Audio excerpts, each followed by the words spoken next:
Hi, everybody. Welcome to another Cape Conversations. Oh, we've got a great show for you today. We really, really do. A dear friend of mine, Karen McGarr.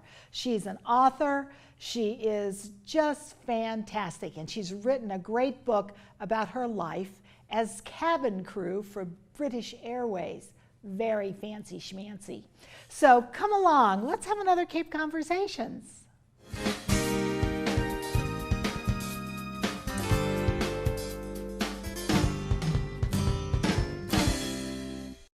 Hi everybody, I'm Melinda Gallant, and I want to welcome you to Cape Conversations. I've got a fabulous, wonderful guest today. She's an author. She's a woman about town. She's traveled the globe, and she is so much fun to boot. Karen McGarr, welcome. Hi Melinda, thank you. Thank you for being here. Thank you. So, Karen, this is your second book. Your first book was called Tales from a Wee Scottish Village. I know, and you're from Scotland. Scotland originally. Yeah, yeah. And what was the village you were from in Scotland? I was actually from the city, Glasgow. Oh, you were from Glasgow? Oh my gosh, I've been there. Have you? Yes, I was there, and there's a statue in the middle somewhere, and they put the cone on it. So you look like a dunce. You were right in the middle of the city. Yeah, yeah. I still do that as well. They do? Oh my gosh, it was too funny. And of course, my favorite place in Scotland is the Isle of Skye. You love the Isle of Skye. The Isle of Skye. I like the distillery Talisker that is there. One of the distilleries that is there, and it's wonderful. But this is what's so amazing is we went to the distillery, and then we walked across, and there was a little inn that had a restaurant, and we sat outside, and we're overlooking an inlet, right? A big inlet that actually we had driven. A lock, yes, a lock. And we had driven by it to come in, I guess, which I didn't realize, onto the Isle of Skye, you know, because there's a little bridge you have to cross. Yeah. So we're sitting there, and in comes this ship, this tall ship, right, that looked like a pirate ship. I'm not kidding you. Oh, wow. And it was like, oh my God, we've gone back in time, you know? Well, actually going to the Isle of Skye, I would imagine, is a bit like going back in time. Well, it is, it is. But it was in the middle of this beautiful, and it turns out it was a training ship for kids. It was like some sort of a program that kids in school could go and spend 2 weeks on that ship and crew it, I suppose. I don't know. It was far enough away, I really couldn't see people. You could see people, but not see people. It was wonderful, but I just love the Isle of Skye. So, and tell me, how many times have you been to the Isle of Skye? Zero. Oh my gosh. I know there's so many things to do in Scotland. It's hard when you go back because you visit with everybody and then the time flies by, and then I go down to England and spend time there, and I just never quite made it. Yeah. Not because I don't want to, I just never. Maybe next visit. You need to. I know. Everybody talks about it. It'd be very romantic if you went with your husband. You know, to go to the Isle of Skye, because it's so beautiful. Yeah, you love it. It is. I could live there. It's remote. I think I could live there. I think I could. I don't know about that. I don't know if the Isle of Skye is big enough for you, Melinda. I don't know either. However, it's a beautiful, beautiful place, and the people were quite lovely. And it's not like going to Ohio. You know, I go back to Ohio, I'm like you. You know, you do the things that you do within the community where you're from because you know all the people there. It's not like I get to Cedar Point where they have the roller coaster rides and stuff up on the lake. I don't like roller coasters. No, I don't either. But you know, the point is there are other things. The touristy things. Yes, the touristy things to do. I wouldn't do that anymore. So anyway, this is your second book, and I would say Lima Hotel Romeo, but it's Lima Hotel Romeo. And why is it? And you've this beautiful book, which you have highlighted LHR. Why? Well, actually, Donna Rockwell, who you probably know, who's fabulous, she designed the cover. Nice. And she is the one who highlighted the LHR because LHR stands for London Heathrow Airport. So it's a 3-letter airport code for London Heathrow Airport, which is where I was based. Hence the reason the book is called Lima Hotel Romeo. Got it. So, but that was Donna's idea. And you flew for which airlines? British Airways. British Airways. nice. And I love British Airways. I've flown it I think four times, maybe five. Yeah. And they are fun. Yeah. They are fun people. Still a great airline. In the middle of the night, when you fly overnight, they yeah. were quite fun in the middle. I haven't flown on them now since 2017, I think it was the last time I was in Europe. Yeah. However, they were just so much fun. And in the middle of the night, when everybody's kind of quiet and whatever, when they'd wake you up, they'd turn on all the lights and then they would do something crazy. You know, they'd come out, not with pots and pans, but kind of, wake up! Yeah, You know, wake time up. to go, you I know. hate that feeling when you turn the lights on. I hate it as a passenger and I hated it as crew because people are just grumpy Well, yeah. in the middle of the night, right? Well, they were trying to make it fun. Yeah. You know, I think that's I don't why. think I did that when I was flying. I think I was really grumpy. You're grumpy. I was like, I just really want. You were one of those. I want to go to You bed. want another cocktail? Oh no, I gave people plenty of cocktails. And back then, I don't know about now, but back then all the cocktails were complimentary, Yeah. regardless of whatever cabin you were sat Yeah, in. So yeah. that was quite nice. Do you fly free because you were a... No. Wouldn't that be nice? Yeah, wouldn't that be nice? That would be really nice. I want to be your best friend. You can take me. So the book says on the back, it says 525,600 minutes. I can sing this like Rent. 203,000 miles, 83 days in the air, 19 countries, and one girl. Where were you in 1989? I was a shopping center manager living in Sandwich with 3 kids, moved here from Ohio, and I was working for Mashpee Commons. So your life was slightly different to mine in 1989. Yes. Yes. It I was would say. very different. Yeah. Very different. Yeah. I was almost 40. Wow. Yeah. Well, I'm old now, so I'd have to, You always had to say get here. that. So wrong.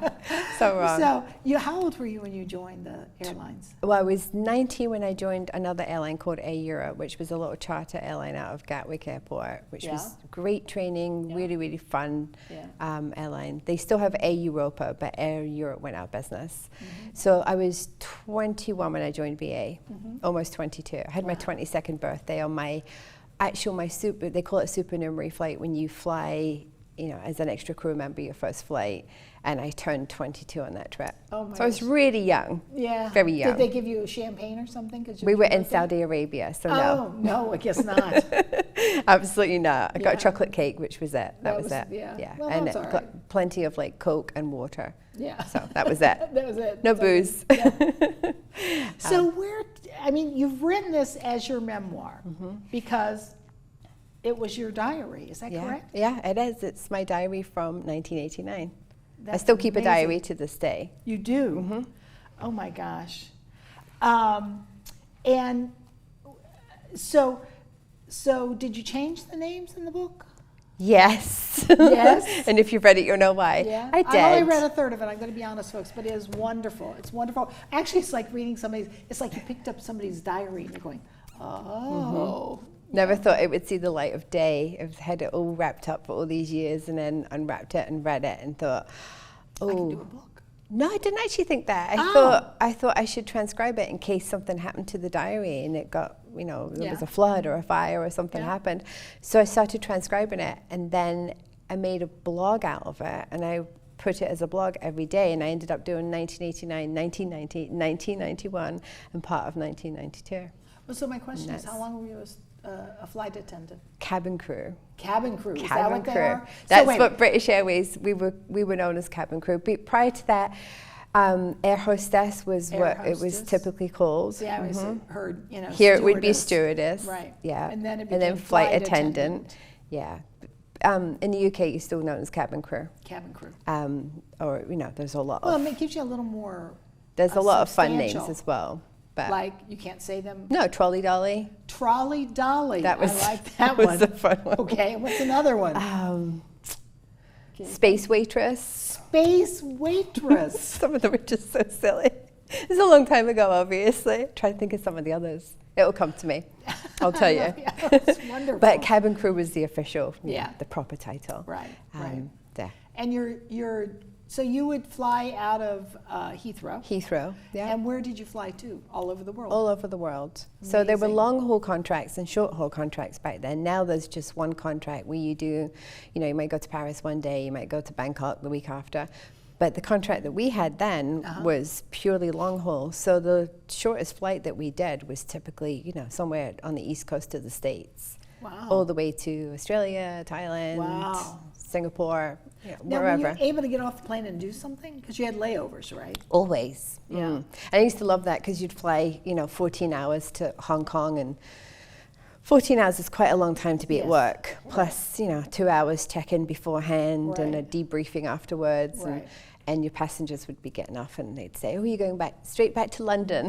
You And I used went, to say, "Yes, madam, as soon as I've combed my hair and reapplied my lipstick, we're flying right back to London." No, of course we're not going right back to London. So yeah, and back then the time that we had in these places was so generous compared to now. You know, the longest trip was a 21-day trip. And that went all the way to Australia. It's quite a long time to be away from home. Well, now they have so many rules about how long you can fly. So Right. was that? We did have that as well. Oh, you did, okay. But I think the budget was a bit bigger, so we used to spend longer in different places. I see. Which was great as a young single person. Right. You know, go away for 3 weeks and Right. no technology, so your parents had no idea what was going on, What where you you were were. doing. Nobody was snapping you and putting you on Instagram and none of that. None of that. Just How wonderful. amazing. Good time Yeah. to be doing it. Yeah.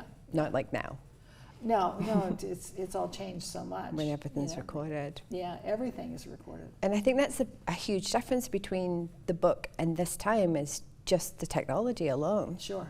You know, writing letters, waiting for letters to show up, Right. sending postcards, Right. you know, meeting somebody and then Right. you say, "I'm away for 3 weeks." So did you meet anybody on this? Did you have any romantic interests? More than a few, I would say. You trolley dolly, you. Yeah, it was fun. It was a fun time. Yeah. I mean, you know, you're young, finding Yeah. your way, Yeah. finding out who you are. What country impressed you the most? If you tell me Saudi Arabia, I will be kind of surprised. No, I would absolutely not say Saudi Arabia.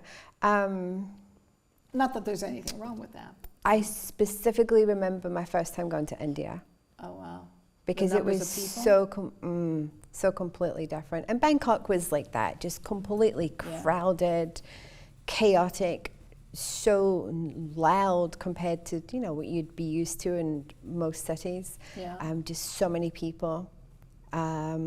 I think probably that was the one that made such an impression because it was just so different to anything I'd ever known. Did you get to stay in nice hotels? Or? Always. Always. Always stayed in really nice hotels, which spoiled me for the rest of my life. Now, you didn't meet your husband on a flight or anything, did you? I met him when I was on a trip Okay. in Antigua. Okay, so, but you weren't a flight, you weren't a trolley dolly then? I still was, yeah. you I were was a on a trip. crew. I was on I was crew, cabin crew, Cabin crew. on a 2-week trip to Antigua. Oh my gosh. Where we stayed I love Antigua. 14 days we stayed in Antigua, and all we had to do in the middle of it was one shuttle from Antigua to St. Lucia. Oh my gosh. I think it was St. Lucia. And it was always a fun trip because you would take, all the brides would go out. Yeah. All the wedding parties would go Yeah. out to St. Lucia to get married. Right. And everybody would be in such great spirits. And I always remember those flights because they had so many hat boxes. Everybody would come on the flight with a hat box. It's 'cause they were all British. All the mothers of the bride, right? Of course, right? Everybody wears a Well, hat. Antigua is so British, you know. Yeah. So I always remember the hat boxes. I mean, talk about dating, you Yeah. know, set, right? Yeah, When was the right. last time you were on a flight and somebody came up with a hat box? Well, I don't even think you're allowed to bring a hat box on. Where would they I know put they it? probably would have, you know, taken it away because it might be a bomb or something. I'm Probably sure, not, you know. yeah, so.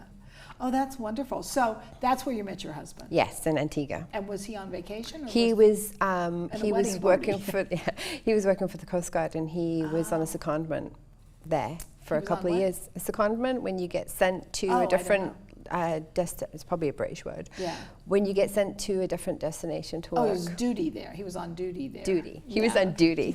Yeah, but he lived there for a couple of years. Oh my gosh. So, Oh, yeah. great, So he was based there, and I was there on a trip. Okay. Well, and what year was this? 1990, Oh my gosh. long time ago. A long time ago, Yeah. for sure. So,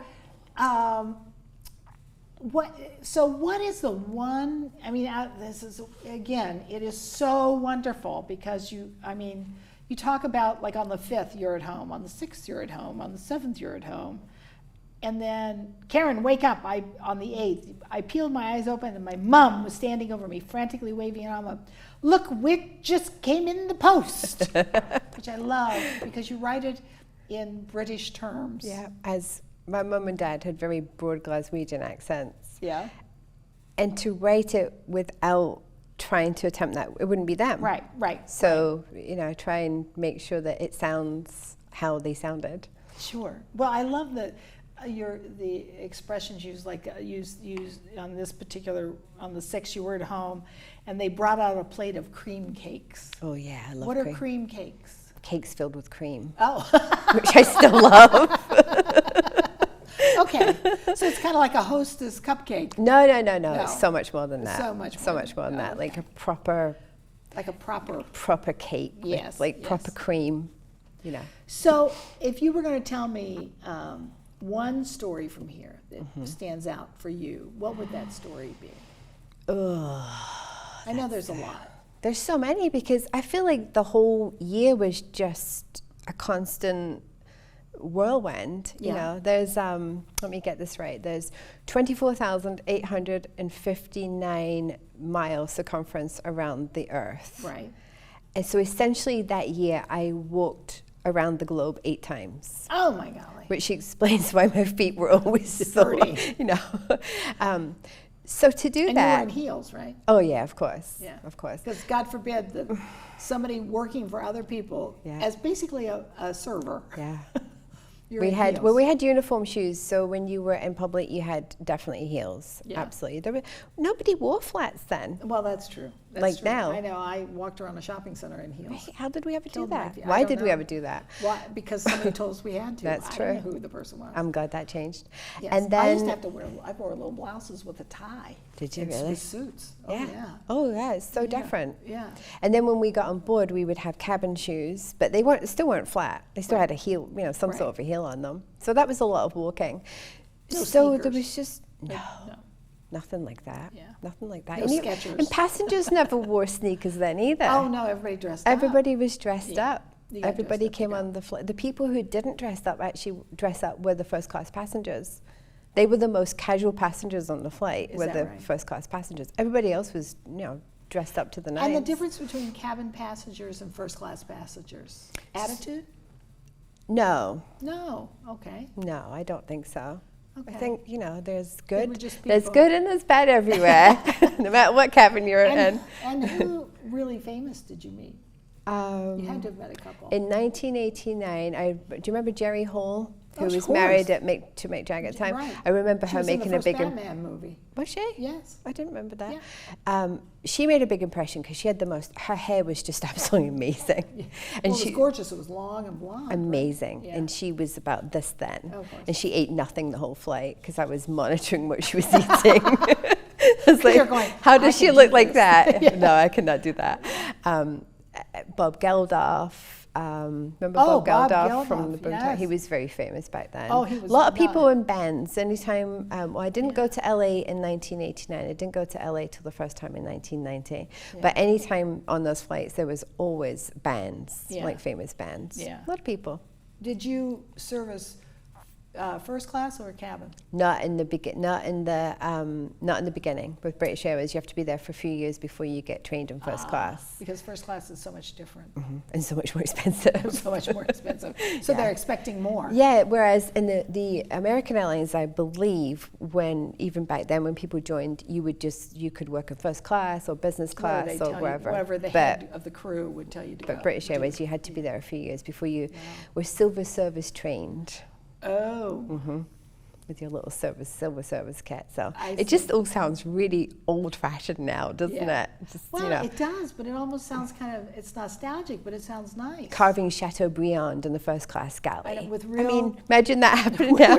We have these real huge plates. plates and huge sharp knives. Right. They- No, that would not happen now. It really is a different time. know. And it doesn't seem like, I know it is to a lot of people, it's a long time ago, but to me it doesn't seem like that long ago. No, well, no. But it is. But Yeah. it is. Well, I mean, it's almost 40 years. Oh, stop it. It can't be. It can't be. 30 some anyway. A long time. So So you couldn't work in first class until after you'd been there a few years. And you had to take, did you have to take a test? Oh yeah, you had to, Oh, wow. it was a proper like few weeks training course. And Oh, wow. so the initial training course was 6 weeks. Yeah. And you cover everything from, there's so many things that you have to know that people just think, you know, you show up and you get your gin and tonic. But Yeah. the things you have to learn, the safety equipment on the aircraft is unbelievable. Yeah. And it's even funny, when I still fly as a passenger, I still know where like the Jemmy is and all the safety equipment and all these things that probably shouldn't really know as a passenger. You know. In fact, you wish you didn't know. Maybe Yeah, you can't sometimes. shut it off. It's like Yeah. anything, isn't it? Yeah, After yeah, you've done sure. it, Once you've done it, you shut it off. So yeah. you see things in a different way. I know. I go to shopping centers. I go, oh man, they have a lot of trash. You still do that? Yeah, of course I do. 'Cause you They can't need a new roof. They, you know. Things that no. Oh, I go in a store and I'll look up and I always look up and there's they've got a leak and you know, sure, Yeah, you can't shut it off. I can't shut up. Mm-hmm. No, it's true. So, did you have any scary times? Not that particular year, but there were a couple, I think it was 1991, we lost a couple of engines one time after we'd left Zimbabwe, and that was very, very frightening. You were over the Indian Ocean? When the, Because that's the ocean that everybody talks about. It's like the Bermuda Triangle for airplanes. when you hear about things like Yeah. that, it's a lot. Because they go down and they never And find they never you. found again, which is Yeah. horrible, isn't I it? know, it's awful. And the engines cut out, and it was the first and only time that the oxygen mask has come down. Wow. And it was, you know, all the lights went out, and just people Panic. screaming. Horrible, Right. really horrible. Right. Obviously, the engines Came back on? Yeah, we got them back on, so that was good. Yeah. And I do remember the captain insisted that everybody had a stiff brandy afterwards. Is that right? Yeah, because it was just. He wanted one. That's Yeah, why. probably, but it was just a horrible experience. Yeah. Oh, I But can't and even I'd been imagine. flying for a few years then, but Did you have any other kind of emergencies, like a heart attack or anything like that? lots of people died. Anxiety? Died on the plane. It's so stressful for people flying. Wow. It's really, you know, I think. It's even more stressful now. And those were long flights. So we would have, say you were flying to Sydney, Australia. Obviously, you don't fly from London to Sydney back then. You go through Singapore or Bangkok or whatever. But some of those people would go from London all the way to Bangkok, which back then was about a 13-hour flight, stretch their legs for an hour, and then fly about maybe 10 or 11 hours to Sydney Wow. because they were going to see family. Those were some of my favorite flights because the passenger stories were amazing. You talk to people that they had never seen their grandchildren or they hadn't seen their sister for 40 years. Oh, And, you know, geez. just these amazing, amazing stories with people. And that would be really, that's a long time to be, you Right. know, cramped up in a seat, isn't it? So there were lots of people that got on the flight and never got off. Well, they got off the flight, but in a different way. So, Really? which Because was they horrible. They had Quite a few embolisms people. or- Probably it was Wow. embolisms, heart, usually heart related. Yeah, yeah. So that was not. That Well, was that's why just they say always get up awful. and walk around and wear those stockings Right, and all and even that. for days afterwards, you're supposed to stretch your legs Yeah, out and make sure yeah. that you know you're moving around. So. I actually know of a gentleman who went to Scotland and got to Scotland and they went to their hotel. He said, I'm going to take a nap, never woke up because he had an embolism. It's horrible. Awful. Yeah, it is awful. Yeah, look, I for think sure. we have Happy awareness. talk. I know we have awareness of that now, but we Didn't back then. No, nobody talks about So that nobody stuff. talked about it. So Yeah. that was always just awful. I awful. flew from Boston to Frankfurt. Mm-hmm. We got a day hotel, which I didn't realize you could even do, but you can. Right. So we were in the day hotel for 8 hours. I think Mm-hmm. we had it for 8 hours, something like that. And then we flew from Frankfurt to Ufa, Russia, to pick up my granddaughter because she was adopted from Russia. Oh. But I had never flown, I mean, I've flown to Europe before and I've flown to Italy and, you know, but from Frankfurt to Ufa, Russia, at the base of the Ural Mountains it was another, I think it was like 13 or 14 hours. Wow. We did stop once in a place, we landed once in a place called Samara, somewhere in Russia, I don't know where it was. It wasn't pretty Russia. It wasn't like with the turrets and all that. It was ugly Russia. And we landed on snow and everything, and did you fly in and out of Russia too? Yeah. Let's go. Everything was covered in ice. So that it looked like Dr. Zhivago would be Right. riding across in his sleigh, Yeah. you know. with Julie You probably had to Christie. de-ice the plane, which takes ages. They had to, again, once we landed. And on came, all I can say is they were gypsies. I don't know if they were gypsies or not. I've never seen young people, they all had 42 computers. They'd gone to Samara from Ufa to shop. Oh, wow. And they got on, and they all had laptops, like each had 4 or 5 laptops. And they each had like 3 or 4 phones, and they were all over the plane. And we were on, it was Lufthansa, and the poor cabin crew was trying to get them to get in their seats so they could take off. Yeah. And it was, I don't know if they were all drunk or not, I don't know. We were kind of sitting in the back, and I was on the window, and my grandson, because he came with us, the parents were behind us, the grandson was next to me because that was my job, was to keep him entertained, which was easy. And I said to him, I said, you stick close to me, because I said, I don't know. I mean, they were just crazy. It was just crazy. And, you know, it's a different, it's a whole different atmosphere, a whole different, you know, culture. Yeah, You know, every so- flight has its own culture and different, Yeah, you know, Yeah. just Did you ever encounter those kinds of things where you were long trips like that? You'd have to land, and the scenery was just like going to you went to Saudi Arabia. It had to have been. You must many have been, times. wow. I remember flying over Saudi, and it's just desert and There's desert nothing. and desert, and Not then even a you'd see tree, right? you'd see the odd palatial palace, Right. which was always amazing in the middle of the night if you're looking out the window. Because Yeah. back then, unlike now, sometimes we wouldn't have that many passengers on our flight. I think Sure. sometimes there were a couple of times, not many, a couple of Yeah. times when we didn't have any passengers. Oh, but you had to fly it anyway. But you have to fly it anyway, and you still Yeah. got uniform. But there's nobody on the plane, which Yeah. is quite eerie on a 747 because 'Cause that's a it's so big. huge aircraft. Right. It's huge, absolutely Yeah. huge, just Yeah. to walk down, you know, up and down the aisle. Right. And you see these palatial palaces in the middle of the night with all these Wow. lights on, and then nothing for hours afterwards. I always remember that, and seeing Mount Fuji for the first time, Oh and my just gosh. just looking out the window, you're like, and that's Mount Fuji. Yeah. The Opera House in Sydney. See, I Oh. always remember that. Seeing that for the first time was so exciting. Right. Just Was it at night or daytime? daytime. Yeah. Wow. Daytime. Still have a picture of it. It was just incredible. Right. So even then, I love taking pictures, as you know. But Yeah. even then, I always had my camera handy in my little bag. But you couldn't always get it out on the flight because you're Right. at work, obviously. Right. But special stuff like that, I'd always, Yeah. I gotta get my camera. Yeah. Yeah. Well, did you? Speaking of that, though, you do like to take pictures, and I know, you know, I see things on Facebook from you because we're friends on Facebook. Do you have a blog now? You don't, do you? No, I have a website, but I don't. have a I don't website, I knew put that, the but- pictures on it. Okay. I have all my Should. pictures on Instagram. Oh, okay. So, That's. I love well, all my you're like Cape- the kids. The I kids love have all my that. Cape Cod pictures. Yeah. I do it because it's nice to be able to save them. It's a great place sure. that I can save all my pictures. Sure, sure. So I love Instagram for that You should do a reason. coffee table book of your pictures. Of A couple Cape of people Cod. have said that I should do Really? that because Yeah. I mean, the Cape it's such a beautiful place, isn't it? It is. It is a I love beautiful it. place. It is. And it just is always changing, and there's so many places to see, and I just love it. And that's it. It is always changing. You know, with the marshes, I think that makes a Mm-hmm. huge difference.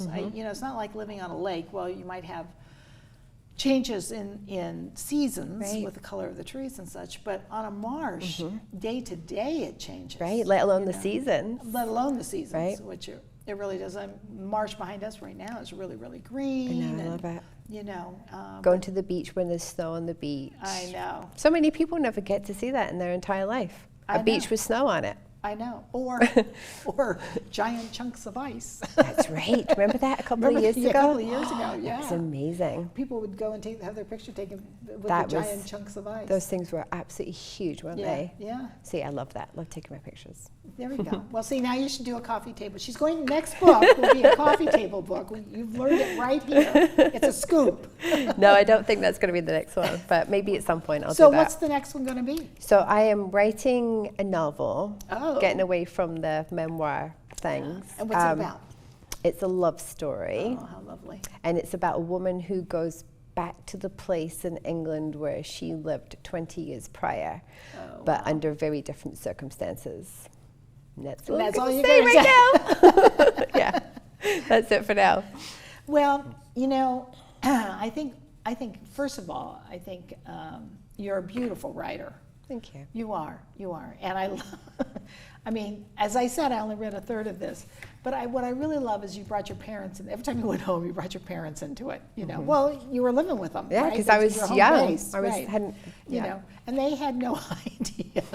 No. And your mom was kind of she's just chipper, you know, if that would be a proper word. Oh yeah, for she was her. very chipper. Yeah. And she would always, you know, I'd come off a flight, obviously worked the whole night. Yeah. I was just exhausted. And I'd go home and she'd want to know every detail of every, I'd be And like, you didn't Mum. give her every detail, did you? No. No. Never. No, I couldn't possibly do that. And then I would just be like, I have to go to bed. I'm so tired. And I'd literally get into bed and she'd still be talking to me. I'd just fall asleep like she's still talking. I love it. That's great. Yeah. That's wonderful. What wonderful memories. That's Oh, wonderful amazing. And it's great to have it all right there. Oh, yeah. So. Absolutely. It's great that you could put it down. So, Lima Hotel Romeo by Karen McGarr. I'd buy it if I were you. Now, where can I get this? It's on all the Amazon platforms right now. Okay. I do need to get down to Titcomb's because they sell... But they sell lots of your books. They sell Tales from a Wee Scottish Village. Yeah. We've done really well down there. So don't forget that one, Tales from a Wee Scottish That's the other one. Village. It's kind of a nice opener for this. You'll get the sense of her writing. And that's an easy read compared to that. It's just a little Yes, it little is an easy snippets, read. little short stories. But very funny and cute ones, though. Short stories. Unlike that, which is, you know, the whole year. So, so all Amazon platforms right now. All Amazon platforms, and maybe at Titcomb's I in the will future. get to Titcomb's very soon. Excellent. Yeah. Excellent. How about the one at Mashpee Commons, the bookstore there? Does she carry your stuff? Not yet. Not yet. No. Okay. Well, we need to talk to her. We should. I know. I should be your agent. I do that. Perfect. You're Not that hired. I can do anything. Anyway, it is wonderful. It's a lovely read. It's fun. And I didn't know that cabin crew or trolley dollies could have so much fun. I don't think in a anybody year. says that term now, Oh, I'm sure they don't. but back in No, 1989, I know. it's Well, different. now are they all millennials, aren't they? Probably. Scary people, those millennials. I mean, I love them dearly. All my grandsons are millennials, so, you know, or they're even before, what's after millennials? What The is ones after? before? I don't even know. I don't know. It's something. I can't remember. It's confusing. My daughter's Gen X, I know that. That's, Right. Yeah. So she's, she talks about millennials because she's worked with them. So Worked with them. she said she wrote a book with one she also wrote a book. And what's funny about it is, great guy, he lives in California, but he had a brand new baby. And she goes, oh my God, you would have thought. She goes, I have 2 kids. I'm not whining. Quit whining. Right. Well, she's a baby and I have to be there. And she goes, oh, for God's sake. Different worlds. Different worlds, for sure. So, Lima Hotel Romeo. Lima Hotel Romeo. Gotta get it. Gotta get it. Karen McGarr, you are fantastic. Thank you so much. And when you write your love story, you could I'll let you use my name, Melinda. That'd be Is that my protagonist? That could be your protagonist. Oh, I got stories for you. Missy Melinda. I bet you do. Yeah. Okay. So we'll move on from that. But anyway, thank you, Karen, so much. Thank you, Melinda. And I can't wait to read your next book. Yes. You'll come on again? Oh, I'd love to. I mean, as long as love I'm to. living and I'm still doing You'll this. still be here. I can well. guarantee it. You're my agent now. You have to make it. That's true. That's true. Anyway, thank you so much. Thank you. You're a delight. Thanks very much. Appreciate it. Oh my gosh, Karen McGarr. She just wrote this fantastic book, Lima Hotel Romeo, which stands for Heathrow Airport's airplane destination, whatever that means. Anyway, she was a delight to have on the show, and she's so interesting. I encourage you to get the book. It's so much fun. And she also wrote another book called Tales from a Wee Village, which is about her growing up life in Scotland, which is terrific. It's just all kinds of little short stories. It's just fantastic as well. So I want to thank you today for coming along with me and enjoying this program. And I'll see you next time on another Cape Conversations.